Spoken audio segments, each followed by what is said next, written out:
여보, 아버님 우리 집에 모시는 게 어떨까요? 뭐라고? 지금 우리 집에 모시겠다고? 네, 엄마 혼자서는 감당하기 너무 힘드실 것 같아요. 미쳤어?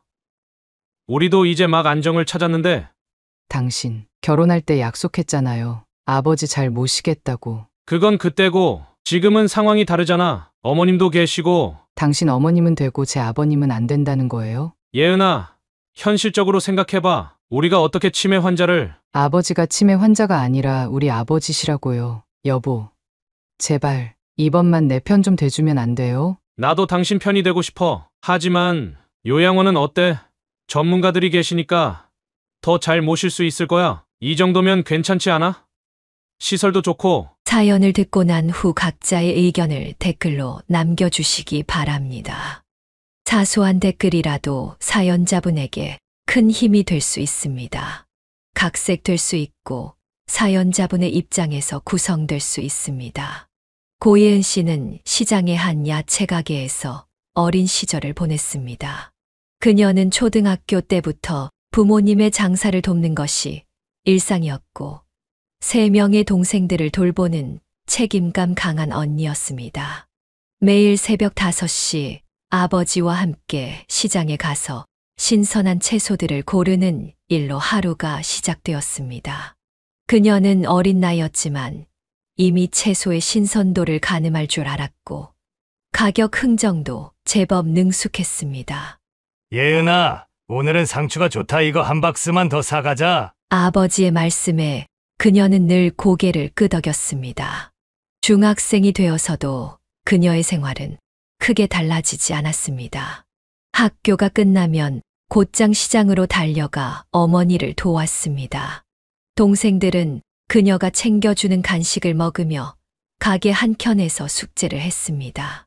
언니, 나도 이제 가게 일 도와줄래? 너는 공부해 내가 엄마 도와드릴게. 그녀는 늘 이런 식으로 동생들의 뒷바라지를 했습니다. 동생들이 좋은 대학에 가기를 바라는 마음에 그녀는 자신의 공부 시간을 줄여가면서도 동생들의 학업을 챙겼습니다. 20살이 되어 대학에 진학했지만 그녀의 일상은 여전히 바빴습니다. 아침 수업이 없는 날이면 여전히 아버지와 함께 가락시장에 다녔고 오후에는 학교에 가고 저녁에는 가게 일을 도왔습니다. 예은아, 너도 이제 너의 삶을 살아야지. 엄마가 미안하다. 엄마, 무슨 소리예요? 전 우리 가족이 함께 있는 게 제일 좋아요. 그녀의 대답에 어머니는 눈시울을 붉혔습니다. 30살이 되던 해 갑작스러운 변화가 찾아왔습니다. 아버지가 물건을 사러 나갔다가 길을 잃어버리는 일이 잦아졌고 결국 병원을 찾았을 때 경증 치매 판정을 받았습니다. 예은아, 네 아버지가 어제 또 길을 잃어버렸다더라. 이제 어떡하면 좋지? 어머니의 한숨 섞인 말씀에 그녀의 마음은 더욱 무거워졌습니다. 가게 일도 줄여야 했고 아버지의 병원 치료도 신경 써야 했습니다. 그러던 중 시장 건너편 정육점을 하시는 이모님의 소개로 한 남자를 만나게 되었습니다. 2살 연상의 상훈이었습니다. 첫 만남부터 그는 그녀의 가족 사정을 이해해 주었고 진심으로 도움의 손길을 내밀었습니다. 예은 씨, 제가 예은 씨 아버님 병원도 모시고 다니고 장사하시는 어머님도 도와드릴게요. 저희 함께 이겨내요. 상훈의 진심 어린 말에 그녀는 깊은 감동을 받았습니다. 그는 주말마다 아버지를 모시고 산책을 다녔고 바쁠 때면 가게 일도 도와주었습니다. 언니, 창훈 오빠 진짜 괜찮은 것 같아. 동생 민지의 말에 그녀도 고개를 끄덕였습니다. 1년간의 만남 끝에 그녀는 33살의 나이에 결혼을 결심했습니다. 예은아, 우리 함께 살자. 나는 내가 가진 모든 것을 사랑해. 상훈의 청혼에 그녀는 망설임 없이 그래. 라고 대답했습니다. 결혼식 날 치매 증상이 있음에도 그녀를 위해 축사를 준비한 아버지의 모습에 하객들은 눈시울을 붉혔습니다. 우리 예은이가. 그러니까 아버지가 많이 사랑한다. 더듬더듬 이어지는 아버지의 말씀에 그녀는 눈물을 흘렸습니다. 그동안의 모든 시간이 결코 힘들지 않았다고, 오히려 감사했다고 말하고 싶었습니다. 이제 그녀는 새로운 삶을 시작하게 되었습니다. 여전히 부모님의 가게 일을 돕고 동생들을 챙기면서도 자신만의 가정을 꾸려나가게 된 것입니다. 결혼 후 고예은 씨의 친정 부모님은 첫 사위를 각별히 아끼셨습니다. 그녀의 어머니는 매주 장을 보실 때마다 제철 과일과 채소를 듬뿍 싸주셨고, 아버지는 치매가 있음에도 사위를 보면 늘 환한 미소를 지으셨습니다. 아이고, 우리 사위 왔어. 배고프지? 어서 밥 먹어. 시장 한켠의 야채 가게에서 만날 때마다 어머니는 정성스레 준비해둔 반찬들을 건네주셨습니다. 상우는 장모님의 정성에 감동하여 퇴근길에 일부러 들러 가게 정리도 도와드리고 무거운 물건들도 나르곤 했습니다. 장모님, 제가 할게요. 장모님은 이제 좀 쉬세요. 아이고, 우리 사위가 이렇게 착해. 그녀가 임신 소식을 전했을 때 부모님의 기쁨은 더할 나위 없었습니다. 특히 아버지는 치매 증상이 있음에도 매일 아침 딸의 집으로 산책을 나오셨습니다. 예은아, 너무 무리하지 말고 몸 잘 챙겨. 내가 매일 이렇게 보약 끓여다 줄게. 어머니는 매일같이 찾아와 임신한 딸을 챙기셨습니다. 입덧이 심할 때는 직접 죽을 쏘오시고 필요할까봐 집안일도 도맡아 하셨습니다. 결혼 2년 차 그녀가 첫 아들을 출산하고 한창 행복할 때였습니다. 어느 날 퇴근 시간이 지나도록 상훈이 돌아오지 않았습니다. 한밤중이 되어서야 들어온 남편의 얼굴은 창백했습니다. 여보, 미안해. 내가 능력이 부족해서 오늘 회사에서 정리해고 통보를 받았어. 괜찮아. 우리 같이 이겨내면 되지. 그녀는 겉으로는 강한 모습을 보였지만 갓난아이를 키우는 상황에서 생계가 막막했습니다. 매일 밤 아기를 재우고 나면 근심이 가득해졌습니다. 한 달, 2달이 지나도 좋은 소식은 없었습니다. 육아와 생활비로 저축해둔 돈은 바닥을 보이기 시작했고 그들의 마음도 점점 무거워졌습니다. 어느 날 상훈이 들고 온 사업 계획서를 보며 그녀의 부모님은 고민에 빠졌습니다. 회사를 다니며 틈틈이 사업을 시작하기로 했던 것이었습니다. 예은아, 엄마가 가게 운영비랑 적금 털어서 좀 모아뒀어. 상훈이한테 말하진 말고 이거로 새로 시작해보라고 해. 어머니는 몰래 모아두신 3천만 원을 내미셨습니다. 평생 야채 장사를 하시며 한 푼, 2푼 모으신 돈이었습니다. 엄마, 이건 괜찮아. 너희가 잘 되는 게 엄마 아빠의 소원이야. 상우는 부모님의 은혜로 새로운 시작을 할 수 있었고 사업 준비를 하던 중 우연한 기회로 이전보다 더 좋은 대기업 계열사에 취직하는 데 성공했습니다. 장모님, 장인어른, 정말 감사합니다. 제가 꼭 은혜 갚겠습니다. 그는 약속대로 첫 월급부터 꼬박꼬박 빌린 돈을 갚아 나갔고 1년 만에 모든 빚을 청산했습니다. 뿐만 아니라 매달 생활비를 보태드리고 아버지의 병원비도 책임지겠다고 나섰습니다. 여보, 이제 장인어른 치료비도 내가 책임질게. 우리 가족이 해준 은혜 평생 잊지 않을게. 상훈의 말에 그녀는 눈시울이 붉어졌습니다. 친정 부모님의 지원과 남편의 성실함이 만나 그들의 가정은 더욱 단단해졌습니다. 매주 주말이면 온 가족이 모여 식사를 했고 규칙적인 병원 치료 덕분에 아버지의 치매는 더 이상 진행되지 않았습니다. 오히려 손주를 보시며 활력을 되찾으신 것 같았습니다. 아버님, 이제 제가 효도하겠습니다. 늘 건강하게 오래오래 사세요. 상훈의 진심 어린 말에 아버지는 눈물을 글썽이셨습니다. 그녀의 어머니는 늘 이렇게 말씀하셨습니다. 우리 사위 복은 타고났어. 예은이랑 잘 만난 거지. 이제는 서로 의지하면서 잘 살아. 이렇게 그들 부부는 친정의 든든한 지원 속에서 어려움을 이겨내고 더욱 돈독한 가족애를 키워나갔습니다. 그녀는 종종 생각했습니다. 결혼은 단순히 두 사람의 결합이 아니라 두 가족이 하나가 되어 서로를 지지하고 사랑하는 것이라고. 친정의 따뜻한 지원 속에서 안정을 찾아가던 시기, 고예은 씨는 전혀 다른 현실과 마주해야 했습니다. 결혼 전에는 몰랐던 시댁의 불편한 모습들이 하나둘씩 드러나기 시작했습니다. 여보, 이번 주말에 시댁에 가봐야 할 것 같아. 또 지난주에도 갔잖아. 상훈의 말에는 피곤함이 묻어났습니다. 주말마다 시댁을 방문해야 했고, 그때마다 시아버지의 술버릇과 시어머니의 까다로운 잔소리를 견뎌야 했기 때문입니다. 아니, 며느리가 이렇게 음식을 하면 어떡하니? 소금은 이렇게 넣는 거야. 시어머니는 그녀가 하는 모든 일에 트집을 잡았습니다. 설거지를 해도 빨래를 개어도 심지어 걸음걸이까지 문제 삼았습니다. 어머님, 제가 더 노력할게요. 노력은 말로만 하는구나. 시어머니의 차가운 말투에 그녀의 어깨는 점점 움츠러들었습니다. 더 큰 문제는 시아버지였습니다.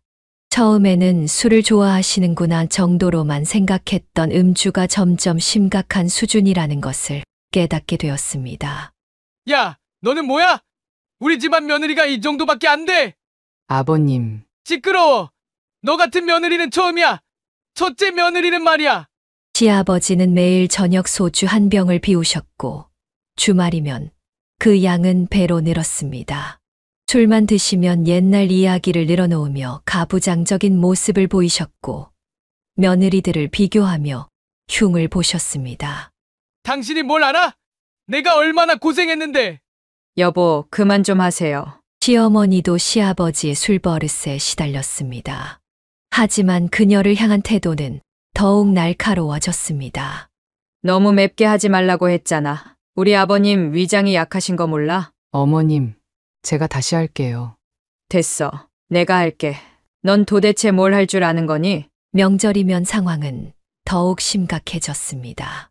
큰 집에서 모인 친척들 앞에서 시어머니는 그녀의 흠을 잡았고, 시아버지는 술에 취해 고성을 내질렀습니다.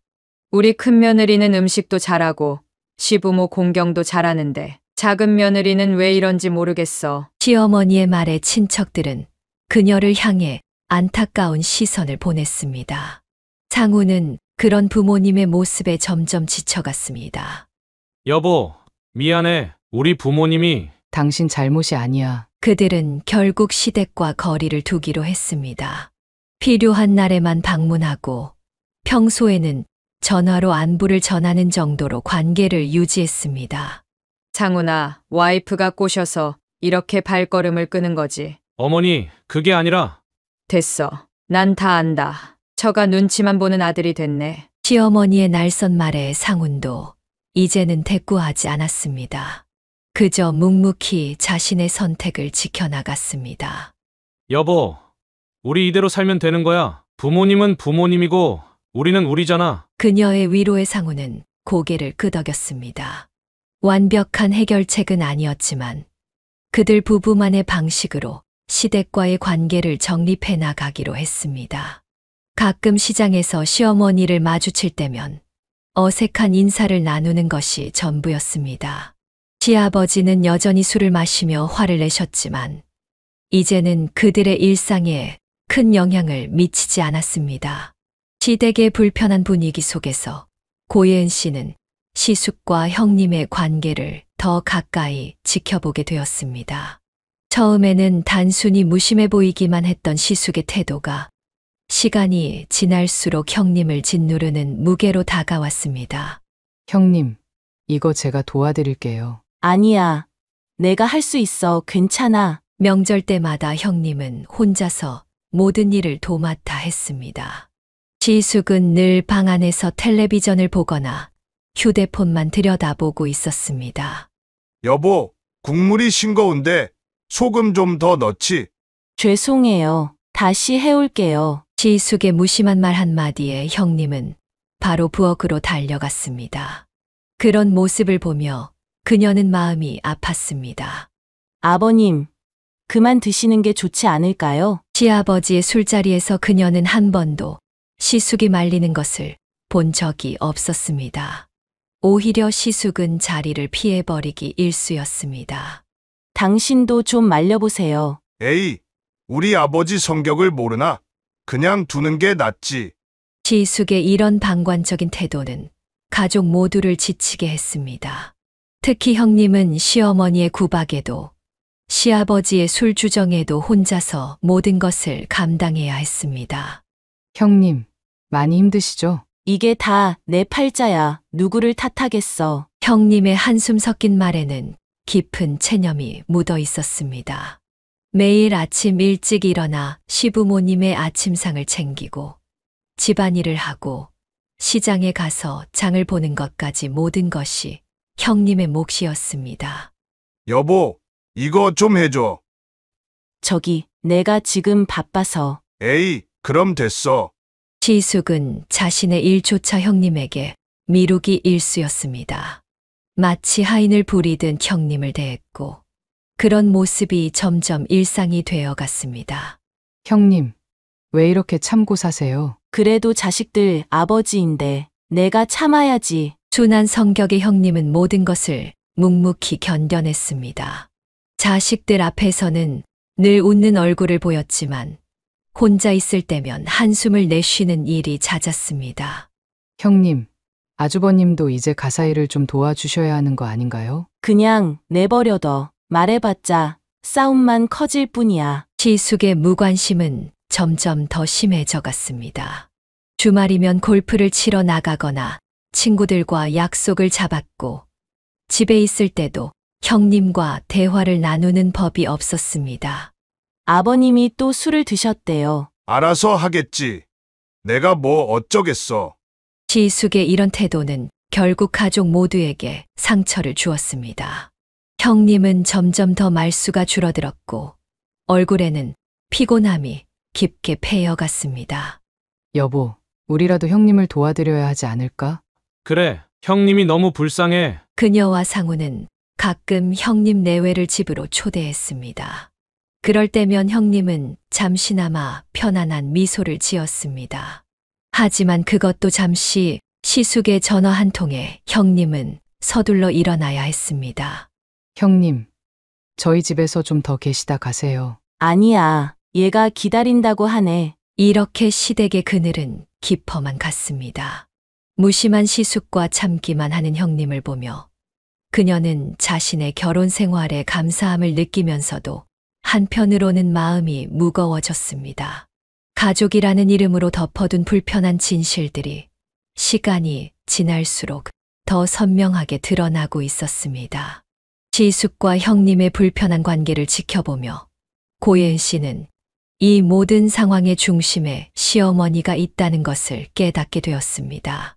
시어머니는 형님의 고통을 외면했을 뿐만 아니라 그녀 역시 끊임없이 괴롭혔습니다.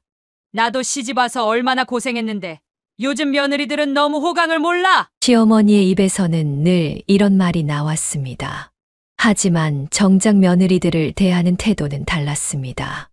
얘, 이게 뭐니? 걸레질을 이렇게 대충하게? 어머님, 제가 방금 한 번 더 했는데요. 됐어. 내가 다시 할게. 넌 도대체 뭘 할 줄 아는 거야? 시어머니는 그녀가 하는 모든 일에 트집을 잡았습니다. 설거지를 해도 빨래를 개어도 밥을 해도 늘 부족했습니다. 어머님, 저도 이제 3년 차 며느리예요. 제 방식대로 할 수 있게 해주세요. 뭐라고? 며느리가 시어머니한테 대들어? 그녀의 말에 시어머니의 얼굴이 붉어졌습니다. 옆에서 지켜보던 형님은 고개를 숙였습니다.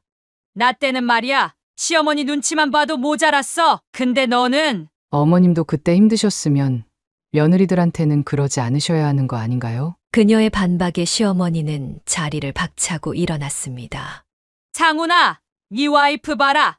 이제는 시어머니한테 말대꾸까지 하네. 어머니, 예은이가 틀린 말 한 건 아니잖아요. 상훈의 대답에 시어머니는 더욱 격분했습니다. 그래, 너희 둘 다 나쁜 놈들이야. 내가 그렇게 키운 아들이 이제는 애미보다 마누라가 더 중하냐? 시어머니의 고성이 집안에 울려 퍼졌습니다. 그 소리에 시아버지가 방에서 나왔습니다. 시끄럽게 굴지 마. 며느리가 맞는 말 했잖아. 술에 취한 시아버지의 외침이 이어졌고 상황은 더욱 악화되었습니다. 당신까지 며느리 편을 들어? 내가 이 집에서 뭐야? 시어머니는 방으로 들어가 문을 쾅 닫았습니다. 이후 일주일간 그녀는 밥도 먹지 않고 방에만 틀어박혀 있었습니다. 예은아, 내가 좀 봐줘. 어머니가 옛날 분이라. 여보, 저는 더 이상 참기 싫어요. 어머님도 시집살이 힘드셨다면서 왜 저희한테 이러시는 거예요? 그녀의 눈에서는 눈물이 흘렀습니다. 더 이상은 참을 수 없었습니다. 형님도 10년을 참으셨잖아요. 그동안 형님이 얼마나 힘드셨는지 아세요? 시어머니의 갑질은 계속되었습니다. 명절 때면 일부러 더 많은 음식을 준비하게 했고 친정에 가는 것도 눈치를 주었습니다. 작은 며느리는 친정 엄마가 더 좋지? 시댁은 안중에도 없어? 어머님, 그런 게 아니라 됐어. 너희 마음은 다 안다고. 결국 그녀는 결단을 내렸습니다. 더 이상 부당한 대우를 참지 않기로 한 것입니다. 어머님, 저는 더 이상 이렇게 살고 싶지 않아요. 서로 존중하면서 살았으면 좋겠어요. 뭐라고? 아직도 정신을 못 차렸네. 제가 잘못한 게 있다면 지적해 주세요. 하지만 무조건 시어머니라는 이유로 저를 무시하지는 마세요. 이날 이후 시어머니와 그녀의 관계는 완전히 틀어졌습니다. 하지만 그녀는 후회하지 않았습니다. 잘못된 관습이라면 바로잡아야 한다고 믿었기 때문입니다. 여보, 미안해요. 어머님과 사이가 이렇게 될 줄은. 아니야. 당신이 잘했어. 나도 이제는 변해야 할 때라고 생각해. 시어머니와의 갈등은 깊어졌지만 그녀의 당당한 태도는 형님에게도 작은 변화를 가져왔습니다. 형님도 조금씩 자신의 목소리를 내기 시작한 것입니다. 시어머니와의 갈등이 깊어질수록 고예은 씨는 남편 상훈의 미묘한 변화를 느끼기 시작했습니다. 처음에는 그녀의 편에 서서 시어머니의 부당한 행동을 말렸던 그가 이제는 점점 다른 모습을 보이기 시작한 것입니다. 여보, 어머님이 또 그러시는데 당신이 좀. 아, 나도 피곤해. 둘이서 알아서 해결해. 상훈의 말투에는 지친 기색이 역력했습니다. 예전처럼 그녀의 이야기에 귀 기울이지 않았고 시어머니의 행동에도 침묵으로 일관했습니다. 당신도 내가 잘못한 거라고 생각해. 그게 아니라 그냥 좀 참지 그래. 어머니도 나이가 있으신데. 처음에는 바빠서 피곤해서라는 핑계였습니다. 하지만 점점 그의 태도는 명확해졌습니다. 예은아, 너무 예민한 거 아니야? 어머니가 그 정도로 심하신 것도 아닌데. 당신은 몰라서 그래. 매일 같이 있어봐 얼마나 힘든데. 시어머니의 눈치를 보는 일이 잦아졌고 주말이면 시댁을 먼저 찾았습니다. 그녀의 의견은 점점 뒷전으로 밀려났습니다. 오늘은 우리 집에서 밥 먹기로 했잖아. 어머님이 오시래. 다음에 하자. 늘 시어머니가 우선이었습니다. 그들의 계획은 항상 시어머니의 말 한마디에 무산되었습니다. 여보, 다녀와. 어머님이 불편해하시잖아. 그녀가 거절하면 상훈은 한숨을 쉬었습니다. 너무 자기 생각만 하는 거 아니야? 부모님도 생각해야지. 당신은 왜 이렇게 변한 거야? 변한 게 아니라 그냥 현실적으로 생각하자고. 우리가 좀 맞춰주면 되잖아. 점점 그들 사이의 대화는 줄어들었습니다. 상훈은 퇴근 후 시댁에 들러 늦게 들어오는 일이 잦아졌고 주말이면 시댁에서 시간을 보냈습니다. 당신, 나랑 얘기 좀 해요. 아, 나 피곤해. 나중에 하자. 그렇게 미뤄진 대화는 결국 이루어지지 않았고 그들 사이의 거리는 점점 멀어져 갔습니다. 여보, 우리 관계가 왜 이렇게 됐을까? 그냥 다 그렇게 사는 거야. 너무 큰 기대는 하지 마. 결혼 초기에 다정다감했던 남편은 어디론가 사라져 버렸습니다. 이제 그는 시어머니 말씀대로를 입에 달고 살았고 그녀의 의견은 늘 너무 예민하다는 말로 일축되었습니다. 나 요즘 너무 외로워. 다들 이렇게 살아. 시간 지나면 적응돼. 상훈의 위로는 더 이상 위로가 되지 않았습니다. 그저 현실과 타협하라는 말처럼 들릴 뿐이었습니다. 당신이 결혼할 때 해준 약속 기억나요? 늘 내 편이 되어준다고. 그땐 그때고 지금은 지금이지. 상훈의 차가운 답변에 그녀의 마음은 조금씩 얼어붙어 갔습니다. 이제 그녀는 이해했습니다. 시어머니와의 갈등은 표면적인 문제일 뿐, 더 큰 문제는 그녀의 곁을 지켜주겠다던 남편의 약속이 서서히 무너져 가고 있다는 것을. 남편과의 갈등이 깊어가던 어느 날, 친정어머니의 다급한 전화를 받았습니다. 고예은 씨의 가슴은 철렁 내려앉았습니다. 예은아, 아버지가 엄마, 무슨 일이에요? 아버지가 또 길을 잃으셨어. 이번엔 경찰서에서 연락이 왔어. 친정아버지의 치매가 급격히 악화된 것입니다. 예전에는 시장 근처만 맴돌던 것이 이제는 전혀 모르는 곳까지 가셨다가 발견되는 일이 잦아졌습니다. 아버지, 저 예은이에요. 절 알아보시겠어요? 너는 누구니? 아버지의 공허한 눈빛을 보며 그녀는 눈물을 삼켰습니다. 얼마 전까지만 해도 이름은 기억하셨는데 이제는 딸조차 알아보지 못하셨습니다. 여보, 아버님 우리 집에 모시는 게 어떨까요? 뭐라고? 상훈의 얼굴이 순간 굳어졌습니다. 지금 우리 집에 모시겠다고? 네, 엄마 혼자서는 감당하기 너무 힘드실 것 같아요. 미쳤어? 우리도 이제 막 안정을 찾았는데. 남편의 차가운 반응에 그녀의 가슴이 덜컥 내려앉았습니다. 당신, 결혼할 때 약속했잖아요. 아버지 잘 모시겠다고. 그건 그때고 지금은 상황이 다르잖아. 어머님도 계시고. 당신 어머님은 되고 제 아버님은 안 된다는 거예요? 둘 사이의 언쟁은 점점 격해졌습니다. 예은아, 현실적으로 생각해봐. 우리가 어떻게 치매 환자를. 아버지가 치매 환자가 아니라 우리 아버지시라고요. 그녀의 눈에서 눈물이 왈칵 쏟아졌습니다. 여보, 제발 이번만 내 편 좀 대주면 안 돼요? 나도 당신 편이 되고 싶어. 하지만 요양원은 어때? 전문가들이 계시니까 더 잘 모실 수 있을 거야. 결국 그녀는 남편의 의견을 따를 수밖에 없었습니다. 하지만 요양원을 알아보는 과정에서도 갈등은 계속되었습니다. 이 정도면 괜찮지 않아? 시설도 좋고. 당신은 몰라요. 아버지가 얼마나 자존심 강한 분인데. 매일 밤 그녀는 이불 속에서 울었습니다. 어린 시절 그녀를 업어주시던 아버지, 새벽부터 가락시장에 가서 딸의 도시락을 싸주시던 아버지. 그런 아버지를 이제 남의 손에 맡겨야 한다는 현실이 너무나 가혹했습니다.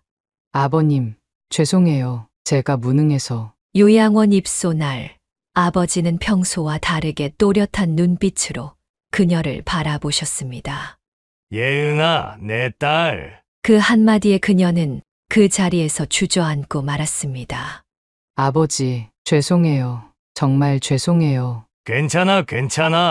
떨리는 손으로 딸의 머리를 쓰다듬으시는 아버지의 모습에 옆에 있던 친정어머니도 눈물을 훔치셨습니다. 예은아, 이게 다 엄마 잘못이야. 내가 힘이 없어서. 엄마, 제가 더 잘할게요. 아버지 자주 뵈러 올게요. 하지만 현실은 녹록지 않았습니다. 시어머니는 요양원에 가는 것조차 못마땅해 하셨고 남편은 점점 더 무관심해져 갔습니다. 또 요양원에 가. 네, 아버지가 보고 싶어서요. 에휴, 당신도 참. 남편의 한숨 소리가 그녀의 가슴을 찔렀습니다. 결혼 전 그토록 아버지를 잘 모시겠다던 남편은 어디로 사라진 걸까요?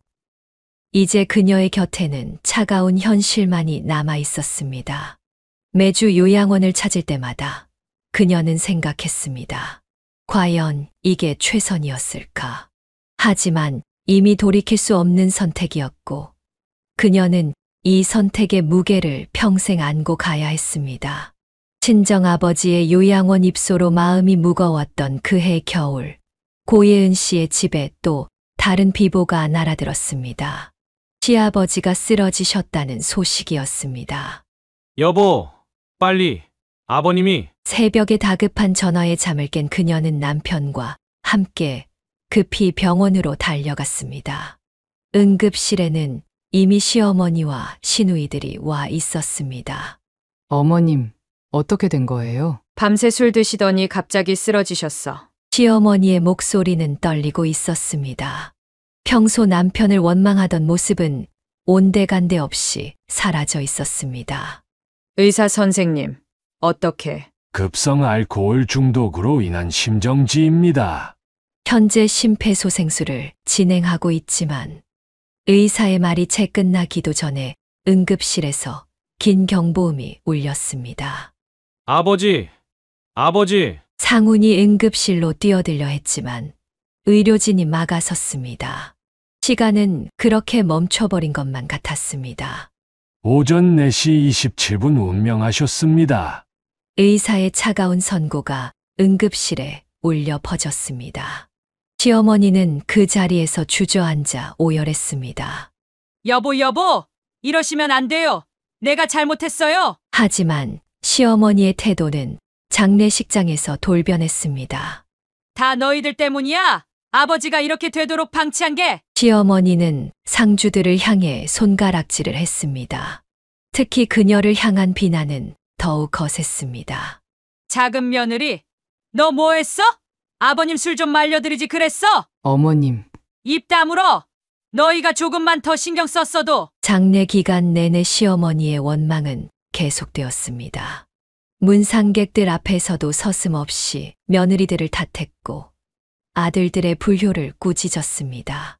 우리 여보가 얼마나 외로우셨으면 술을 그렇게 드셨겠어. 조문객들은 어색한 표정으로 자리를 피했고 상우는 그저 묵묵히 술잔을 비워갔습니다. 여보, 제가 잘못한 거예요? 아니, 우리 모두의 잘못이야. 장례를 치르는 동안 그녀는 친정아버지 생각이 났습니다. 요양원에 계신 아버지도 외롭고 힘드실 텐데 그녀는 두 분의 아버지를 모두 제대로 모시지 못했다는 죄책감에 시달렸습니다. 발인 날 아침 시어머니는 문상객도 없는 빈 장례식장에서 홀로 오열했습니다. 여보, 내가 잘못했어요. 내가 당신을 더 이해했어야 했는데. 하지만 곧 며느리들을 보자 다시 날선 목소리가 돌아왔습니다. 보는 눈이 있다. 다 보고 있어. 너희가 아버님을 이렇게 만든 거. 장지로 가는 차 안에서도 시어머니의 한숨과 원망은 계속되었습니다. 그녀는 조용히 창밖을 바라보며 생각했습니다. 살아계실 때 조금 더 관심을 가졌더라면, 조금 더 대화를 나눴더라면. 아버님, 저희가 많이 부족했죠. 화장장에서 마지막 인사를 드릴 때 그녀는 마음속으로 깊이 사과했습니다. 시아버지의 삶이 술로 피폐해져 갈 때 그저 바라보기만 했던 자신을 용서할 수 없었습니다. 여보, 우리도 이제 달라져야 할 것 같아요. 그래, 아버님 가시고 나니 다 후회되네. 장례를 마치고 돌아오는 길, 그들 부부는 서로를 바라보며 많은 것을 깨달았습니다.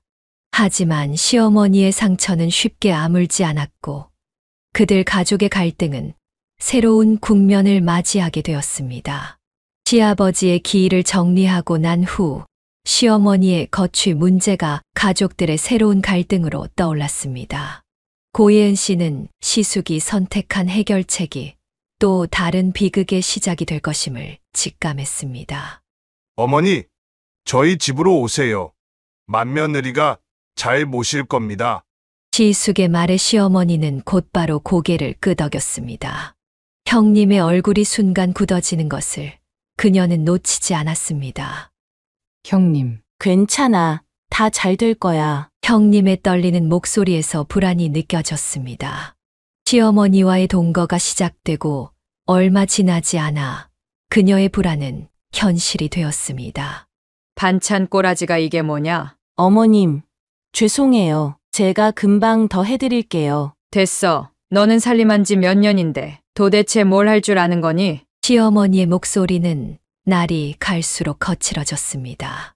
형님은 더욱 움츠러들었고 매일 아침 식사 준비부터 밤늦은 설거지까지 하루 종일 시어머니의 눈치를 보며 생활했습니다. 형님, 많이 힘드시죠? 어느 날 그녀가 시숙네 집에 들렀을 때 형님의 손이 떨리고 있었습니다. 아니야. 그래도 어머님이신데. 형님의 눈가에 맺힌 눈물을 보며 그녀의 마음도 아팠습니다. 시어머니는 큰 아들 집에 살면서도 작은 며느리인 그녀에 대한 험담을 멈추지 않았습니다. 너희 작은 며느리는 어머니도 안 모시겠다고 하고 참 못됐지. 어머님, 그게 아니라 됐어. 난 다 알아. 너처럼 착한 며느리가 있어서 다행이야. 시어머니의 말씀에 형님은 그저 고개를 숙였습니다. 하지만 그 뒤로 형님을 향한 시어머니의 요구사항은 더욱 늘어만 갔습니다. 내 방 창문 좀 닦아라. 네, 어머님. 아니, 이렇게 하는 거 아니야. 이쪽으로 해야지. 매일같이 반복되는 지적에 형님의 어깨는 점점 더 무거워졌습니다. 시숙은 이런 상황을 보고도 모른 척했습니다. 여보, 저 힘들어요. 에이, 그냥 좀 참아. 어머님도 나이가 있으신데. 시숙의 무심한 태도는 변함이 없었고 형님은 점점 더 깊은 우울 속으로 빠져들었습니다. 형님, 저희 집에서 좀 쉬다 가세요. 안 돼. 어머님이 알면 또 뭐라고 하실 거야. 형님의 목소리에서는 공포마저 느껴졌습니다. 시어머니의 통제는 점점 더 심해져 갔고 형님의 일상은 완전히 무너져 갔습니다. 밤늦게까지 이어지는 가사일에 형님의 건강은 급격히 나빠졌습니다. 하지만 시어머니는 아랑곳하지 않았습니다. 어디가 아프다고? 나 때는 말이야. 형님의 고통을 지켜보며 그녀는 자주 생각했습니다. 만약 시어머니가 우리 집으로 왔다면 자신도 이런 상황에 처했을지도 모른다고. 그러면서도 형님을 돕지 못하는 자신이 부끄러웠습니다. 여보, 우리가 어머니를 모셔야 하는 건 아닐까요? 그렇게 시간이 흘렀고 형님의 삶은 점점 더 어두워져만 갔습니다. 가족이라는 이름으로 자행되는 학대를 아무도 막지 못했고 그들은 그저 지켜볼 수밖에 없었습니다. 시숙 내에서의 생활이 길어지면서 시어머니의 불만은 날로 커져갔습니다. 고예은 씨는 평소와 다름없이 바쁜 일상을 보내고 있었지만 그녀도 모르는 사이에 새로운 위기가 다가오고 있었습니다. 여보, 오늘은 일찍 들어와서 같이 저녁 먹어요. 오늘은 좀 늦을 것 같아. 상훈의 퇴근이 점점 늦어졌습니다. 피곤해 보이는 얼굴로 들어오는 남편이 안쓰러웠지만 그녀는 그것이 시어머니와의 은밀한 만남 때문이라는 것을 알지 못했습니다. 형님, 어머님 요즘 어떠세요? 그냥 늘 그렇지. 전화 속 형님의 목소리는 지쳐 있었습니다. 하지만 그녀는 시어머니가 이미 작은 집으로의 이동을 계획하고 계시다는 것을 알지 못했습니다. 어느 날 남편이 조심스럽게 말을 꺼냈습니다. 저기, 이 방은 어떻게 쓸 거야? 글쎄요. 나중에 아이 공부방으로 하면 좋을 것 같아요. 아, 그래. 남편의 애매한 반응이 이상했지만 그녀는 그것이 시어머니의 방을 준비하는 과정이라는 것을 눈치채지 못했습니다. 시장에서 형님을 우연히 마주쳤을 때였습니다. 형님, 어머님 요즘도 많이 힘드세요? 아니, 요즘은 좀 조용하셔. 형님의 말에는 무언가 숨겨진 의미가 있었지만 그녀는 그저 상황이 나아진 줄로만 알았습니다. 여보, 이번 주말에는 뭐 할까요? 나 좀 바빠서. 주말마다 이어지는 남편의 부재가 이상했지만 그녀는 그것이 시어머니와의 은밀한 상의 시간이라는 것을 알지 못했습니다. 집 안 가구들이 조금씩 재배치되고 남편이 갑자기 큰 장롱을 사온 것도 그저 집 꾸미기의 일환이라 생각했습니다. 여보, 왜 이렇게 큰 걸 샀어요? 나중에 쓸 일이 있을 것 같아서. 남편의 애매한 대답에도 그녀는 의심하지 않았습니다. 시어머니가 이미 그들의 집으로 이사 올 날짜를 정해놓았다는 것을, 남편이 이미 모든 준비를 마쳤다는 것을 전혀 알지 못한 채로 예은아, 내일 시간 되니? 어느 날 시어머니의 갑작스러운 전화에도 그녀는 별다른 의심 없이 대답했습니다. 네, 어머님, 무슨 일이세요? 그냥 얼굴 좀 보고 싶어서. 시어머니의 부드러운 말투가 오히려 낯설었지만 그녀는 그것이 폭풍 전의 고요함이라는 것을 알지 못했습니다. 그렇게 하루하루가 지나가는 동안 그녀의 일상 뒤에서는 커다란 변화가 준비되고 있었습니다. 시어머니의 이사 계획, 남편의 은밀한 준비, 그리고 곧 닥칠 새로운 위기까지. 그녀는 아직 아무것도 모른 채 평소와 다름없는 하루를 보내고 있었습니다. 평소와 다름없던 어느 날 아침, 고예은 씨는 현관 앞에서 캐리어를 든 시어머니와 마주쳤습니다. 어머님? 나 이제부터 여기서 살 거니까 그런 줄 알아라. 그녀의 얼굴이 순간 굳어졌습니다. 황당한 표정으로 남편을 바라보자 상우는 시선을 피했습니다. 여보, 이게 뭐야? 예은아, 어머님이 우리 집에서 사시기로. 잠깐만. 왜 이런 걸 혼자 결정해? 시어머니가 끼어들었습니다. 뭘 그렇게 놀라. 당연히 시어머니랑 같이 살아야지. 너희 둘이 얘기 안 했어? 아니요. 전혀요. 그녀의 차가운 목소리에 상훈이 낮은 목소리로 말했습니다. 미안해. 어머님이 우리 집이 더 편하다고 하셔서. 나랑 상의도 없이 이런 결정을 한 거야? 그녀의 눈에서 눈물이 흘렀습니다. 친정아버지를 요양원에 모실 때 그토록 반대하더니 정작 자신의 어머니는 아내와 상의도 없이 데려오겠다는 건가요? 내 아버지는 안 된다고 하면서 이건 뭐야? 그건 달라. 뭐가 달라? 내 아버지는 치매 환자라 안 된다더니 이제는 시어머님은 아무 상의도 없이. 시어머니가 말을 자르며 끼어들었습니다. 야! 너 지금 시어머니를 치매 환자랑 비교하는 거야? 어머님, 그게 중요한 게 아니라. 됐어! 역시 너는 글렀어. 상훈아, 이런 와이프랑 살지 마! 시어머니의 말에 상우는 아무 말도 하지 못했습니다. 그의 침묵이 그녀의 가슴을 더욱 아프게 했습니다. 이게 내 진심이야? 예은아, 우리 좀 더 생각해보자. 생각은 무슨. 넌 이미 다 결정했잖아. 그녀는 즉시 친정으로 향했습니다. 요양원에 계신 아버지를 찾아가 이 상황을 말씀드렸습니다. 아버지, 제가 너무 힘들어요. 치매가 있으신 아버지였지만 그날만큼은 또렷하게 말씀하셨습니다. 이건 아니지. 내가 먼저였는데. 아버지의 떨리는 목소리에 그녀의 마음도 무너져 내렸습니다. 아버지를 요양원에 모실 때는 그토록 반대하더니 시어머님은 이렇게. 친정어머니는 분노를 감추지 못하셨습니다.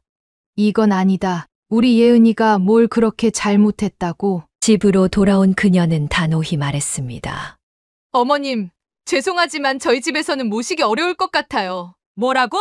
이런 며느리가 다 있나? 여보, 그게 아니라. 뭐가 아닌데. 너 지금 나한테 이럴 수 있어? 예은아, 진정하고. 진정하라고? 내가 어떻게 진정해? 너 지금 나 몰래 이런 큰 결정을 했잖아. 시어머니는 계속해서 소리를 지르셨습니다. 그녀는 침실로 들어가 짐을 싸기 시작했습니다. 너 어디 가려고? 친정에 갈 거야. 잠시 시간이 필요해. 예은아, 제발. 나 지금은 내가 보기도 싫어. 시어머니가 다시 끼어들었습니다. 그래, 가봐. 너 같은 며느리 없어도 돼. 너 나가면 그 길로 끝인 줄만 알아라. 마지막으로 한마디를 남겼습니다. 여보, 넌 왜 이렇게 변한 거야? 결혼할 때는 안 그랬잖아. 미안해. 난 그저. 됐어. 더는 듣고 싶지 않아. 당분간 연락하지 마. 짐을 들고 나가는 그녀의 뒷모습을 보며 상훈이 외쳤습니다. 예은아, 우리 다시 한번 얘기해보자. 지금은 어떤 말도 듣고 싶지 않아. 내가 나를 너무 실망시켰어. 그렇게 그녀는 친정으로 향했습니다. 차 안에서 그녀의 눈물이 멈추지 않았습니다. 남편의 일방적인 결정, 시어머니의 갑작스러운 등장, 그리고 요양원에 계신 아버지. 모든 것이 그녀를 무겁게 짓눌렀습니다. 친정에 도착해서도 그녀는 한동안 말없이 눈물만 흘렸습니다. 이제 무엇을 어떻게 해야 할지, 앞으로 남편과는 어떻게 해야 할지, 수많은 고민이 그네를 괴롭혔습니다. 친정으로 돌아온 지 보름째 되던 날이었습니다. 고예은 씨는 아침부터 어머니의 안색이 좋지 않은 것을 느꼈습니다. 엄마 괜찮아요? 얼굴이 많이 안 좋아 보여요. 괜찮아. 그냥 좀 피곤한가 보다. 어머니는 평소처럼 새벽같이 일어나 시장에 나가셨습니다. 그러나 그날 오후 갑작스러운 전화가 걸려왔습니다. 어머님이 가게에서 쓰러지셨어요. 지금 응급실로 가고 있습니다. 네. 지금 어느 병원으로? 그녀는 떨리는 손으로 남편에게 전화를 걸었습니다.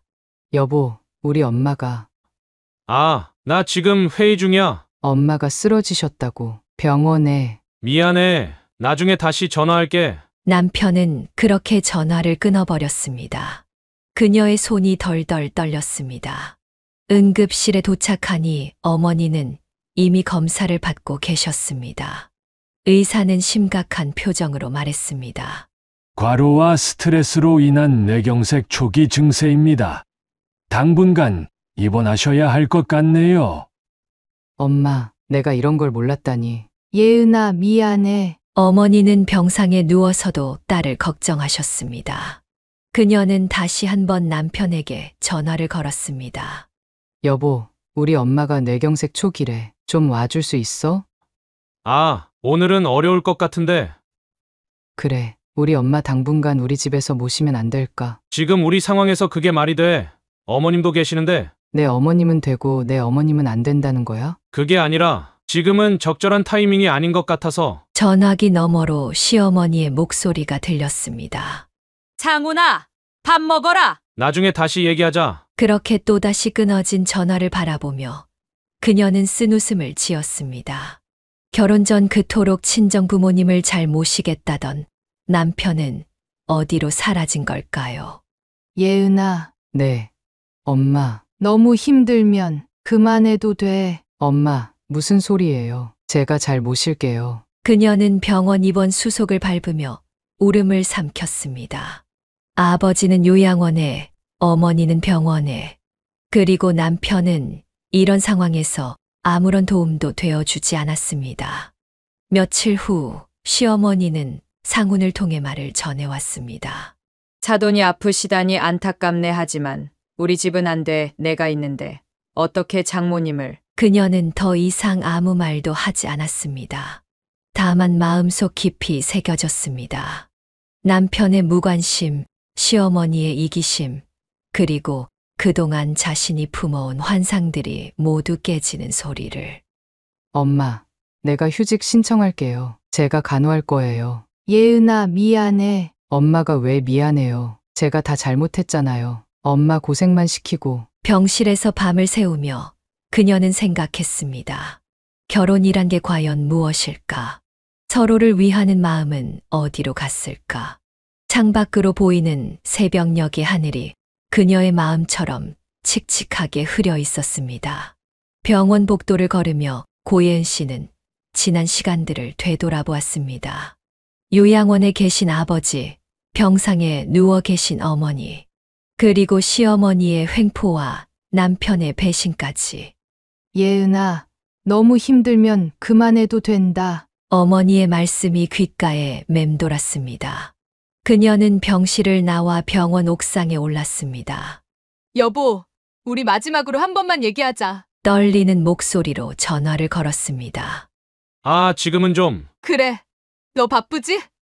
늘 그랬어. 내가 필요할 때는 한 번도 없었어. 예은아. 내 아버지 요양원 모실 때는 극구 반대하더니 시어머님은 나한테 상의도 없이 모시겠다고 하고 이제는 우리 엄마 아프신데도 외면하고. 목소리가 떨렸습니다.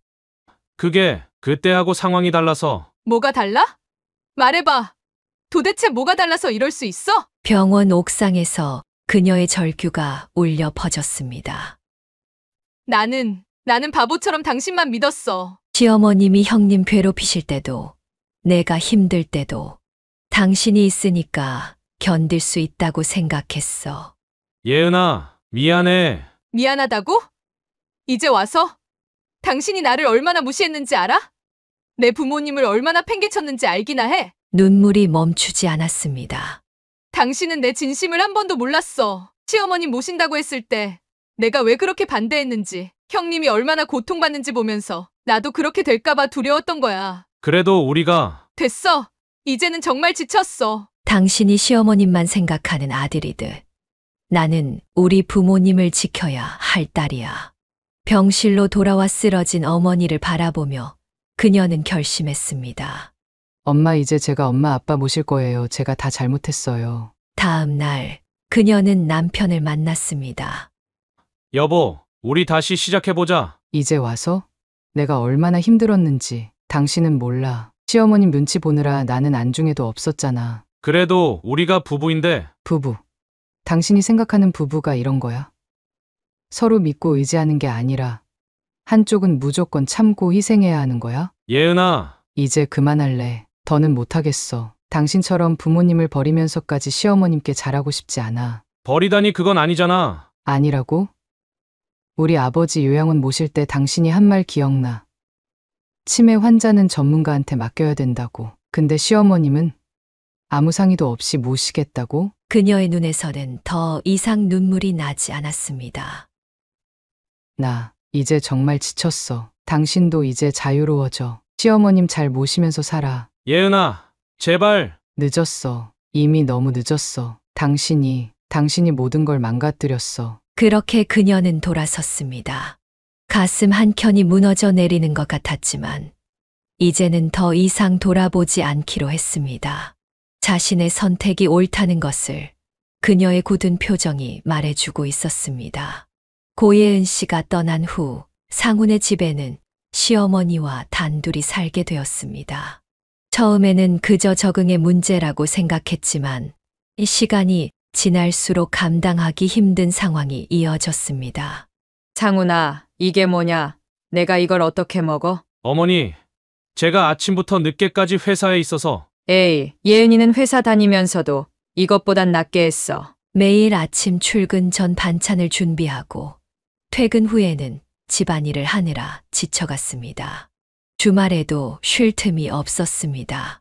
상훈아, 오늘은 큰 집에 가야지. 어머니, 오늘은 제가 좀. 너도 예은이처럼 효도 안 할래? 시어머니의 말씀에 그는 쓴 웃음을 지었습니다. 그제서야 아내가 얼마나 힘들었을지 조금씩 이해가 되기 시작했습니다. 어느 날 저녁 혼자 소주를 마시며 그는 울었습니다. 여보, 미안해. 전화기를 들었다 내려놓기를 수십 번. 그러나 끝내 전화를 걸 용기가 나지 않았습니다. 석 달이 지난 어느 날이었습니다. 어머니, 이제 큰형님 댁으로 가시는 게 어떠세요? 뭐라고? 너마저 나를 버리겠다는 거야?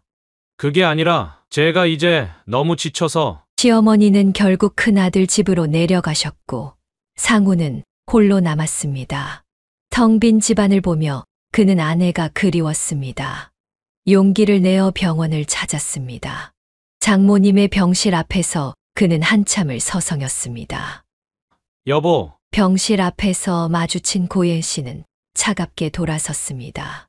왜 왔어? 미안해. 이제야 알겠어. 내가 얼마나 힘들었는지. 이제 와서. 시어머님이랑 살아보니까 힘드셨나 봐요. 그녀의 차가운 말투에 그는 고개를 숙였습니다.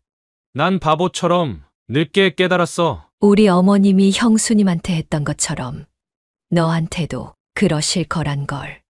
그걸 이제 알았어요?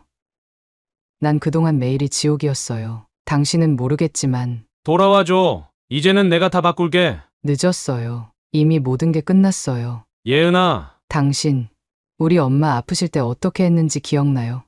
한 번이라도 찾아오셨나요? 상우는 대답하지 못했습니다.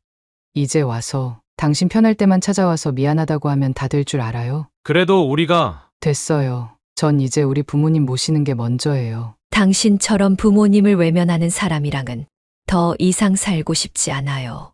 그녀는 병실로 들어가 버렸고 상우는 그대로 주저앉고 말았습니다.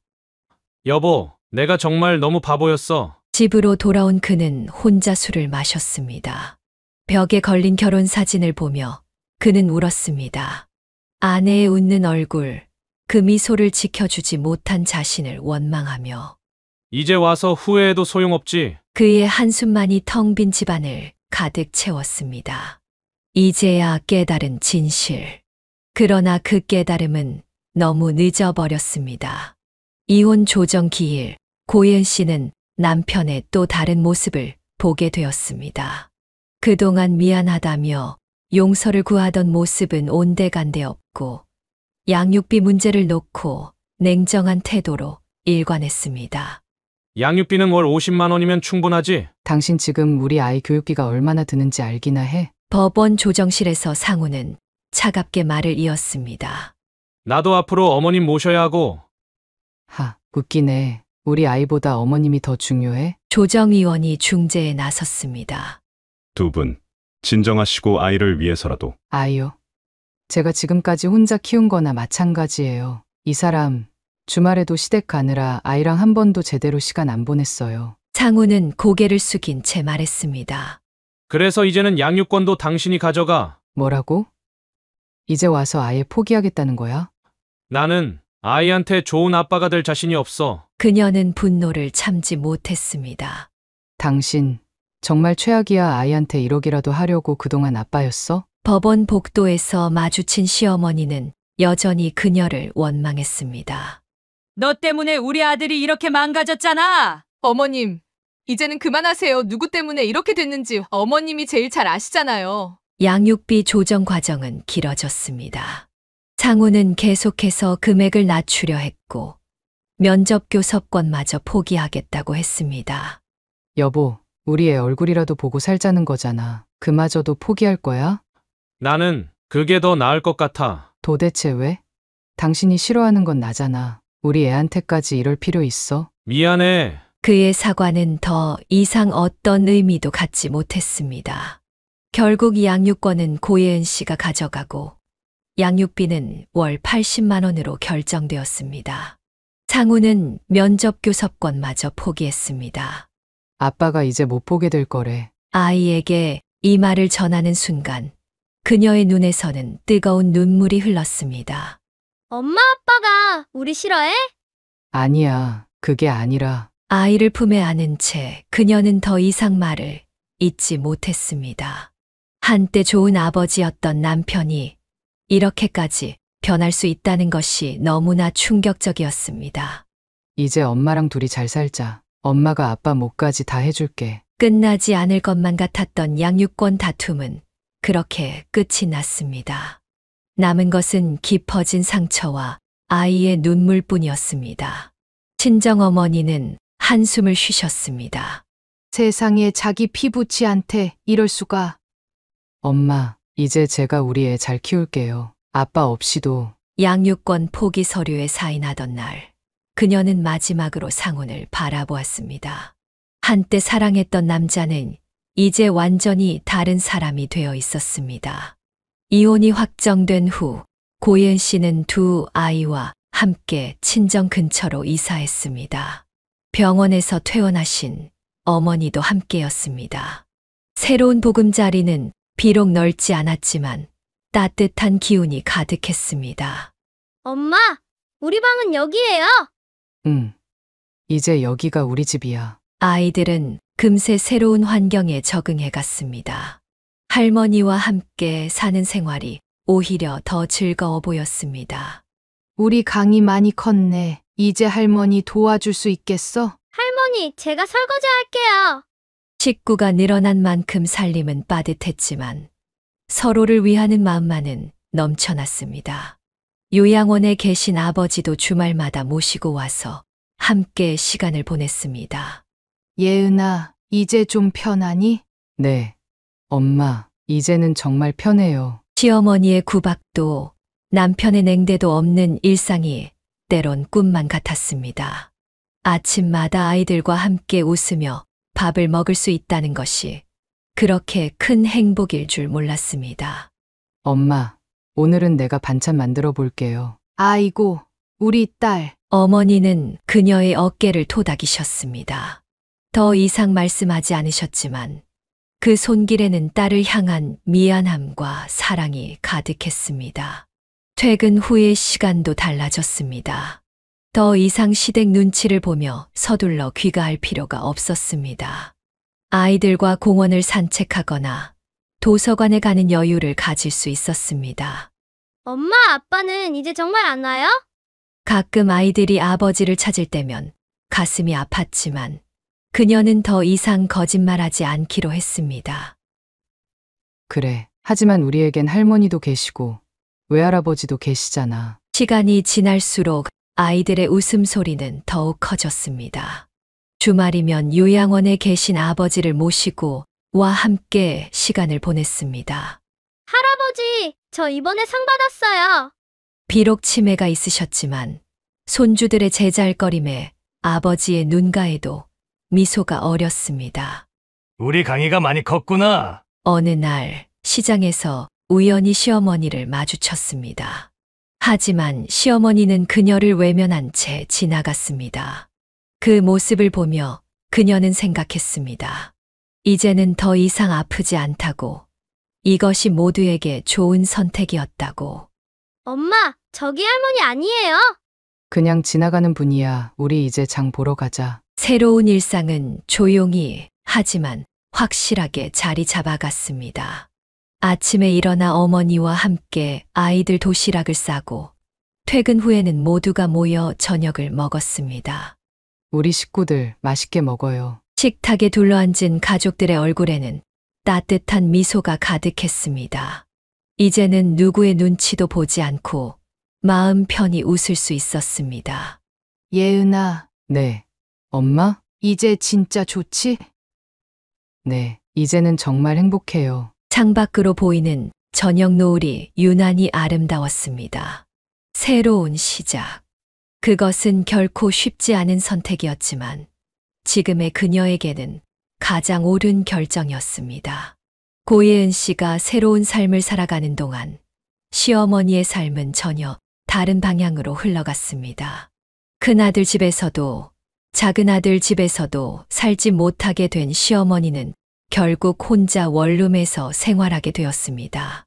장훈아, 엄마 좀 데리고 살면 안 돼? 어머니 저도 이제는 힘들어요. 너마저 1억이야? 전화기 너머로 들리는 시어머니의 목소리는 절박했습니다. 하지만 상우는 더 이상 받아들일 수 없었습니다.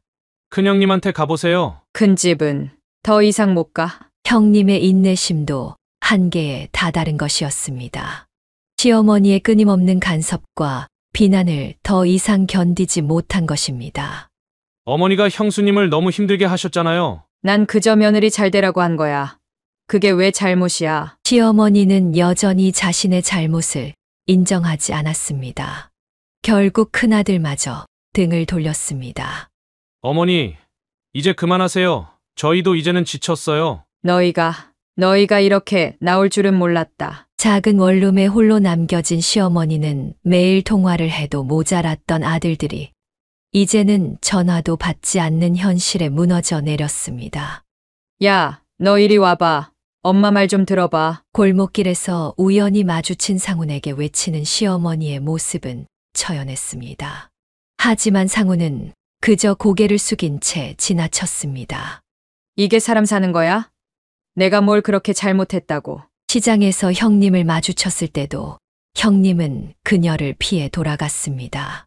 한때 자신의 말 한마디에 벌벌 떨던 며느리들이 이제는 자신을 완전히 외면하는 현실이 너무나 서글펐습니다. 내가 잘못한 게 뭐야? 혼자 사는 원룸에서 시어머니는 매일 술을 마셨습니다. 남편이 생전에 그토록 미워했던 술버릇이 이제는 그녀의 것이 되어 있었습니다. 여보, 당신은 가고 자식들은 나를 버리고. 술에 취해 늦은 밤 아들들에게 전화를 걸었지만 돌아오는 것은 전원이 꺼져 있습니다라는 기계음뿐이었습니다. 이런 게 천벌이구나. 시어머니는 이제야 깨달았습니다. 자신이 며느리들에게 했던 행동들이 고스란히 자신에게 돌아온 것임을. 하지만 이미 너무 늦어버렸습니다. 명절이 되어도 찾아오는 이가 없었습니다. 제사상을 차려도 아들들은 오지 않았습니다. 내가 잘못했다. 이제라도 용서해주면 안 될까? 하지만 그녀의 뒤늦은 후회는 아무도 듣지 못했습니다. 한때 며느리들을 괴롭히며 느꼈던 그 우월감은 이제 완전한 고독으로 바뀌어 그녀를 올가매고 있었습니다. 난 그저 내 아들들 잘 되라고. 그러나 이제는 아무도 그녀의 변명을 들어주지 않았습니다. 시어머니는 자신의 곁을 떠나간 모든 것들을 그저 바라만 볼 수밖에 없었습니다. 사연을 듣고 댓글을 남겨주시기 바랍니다. 사소한 의견일지라도 사연자분에게는 큰 힘이 됩니다. 노골적인 악성 댓글은 사연자분에게 상처가 될 수 있으니 삼가주시기 바랍니다.